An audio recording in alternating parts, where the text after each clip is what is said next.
শবে বরাত উপলক্ষে চাহিদা বাড়ায় অস্থির মাংসের বাজার। প্রতি কেজি গরুর মাংস বিক্রি হচ্ছে ৮০০ টাকা পর্যন্ত। ব্রয়লার মুরগির দামও বাড়তি, কেজি ২১০ টাকা। রোজার আগে নতুন করে বেড়েছে লেবু ও কিশমিশের দাম। অন্যদিকে কয়েক মাস ধরে অস্থির থাকা তেল ও চালের বাজারেও স্বস্তি ফেরেনি। মেজবা হাসানের রিপোর্ট।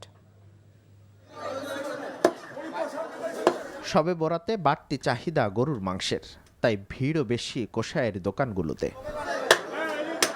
দীর্ঘদিন ধরেই প্রতি কেজি গরুর মাংস বিক্রি হচ্ছে ৭৫০ টাকায়, তবে শুক্রবার সেই দাম পৌঁছেছে ৮০০ টাকায়।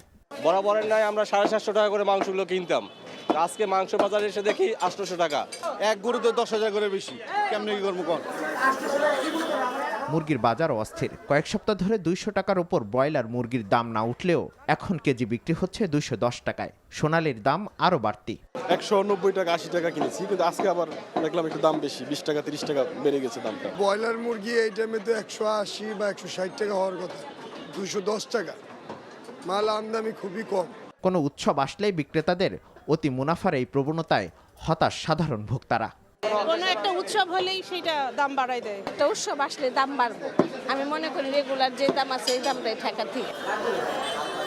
ভোজ্য তেলের বাজারে এখনও অস্থিরতা চলছে। রোজার আগে আরেক দফা দাম বাড়ানোর চেষ্টা বলে অভিযোগ ক্রেতা বিক্রেতাদের, তাও মিলছে না পর্যাপ্ত তেল। তাগতে যদি আমরা ৫ কার্টুন তেল চাই, তারা মিনিমাম ২ কার্টুন তেল দিব, বা ১ কার্টুন ২ কার্টুন দিবে না, ১ কার্টুনের লগে আরও আদার্স ৫-৬ হাজার টাকা মাল দিয়ে দেয়।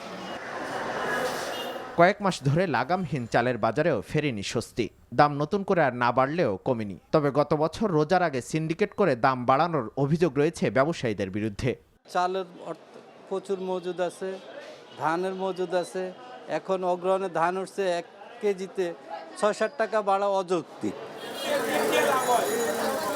বাড়তি দামেই বিক্রি হচ্ছে ডিম, আর বাজারে মৌসুমী সবজি সরবরাহ বেশি হয় দামও ভোক্তাদের নাগালে। Mezba Hasan, NTV news, Dhaka.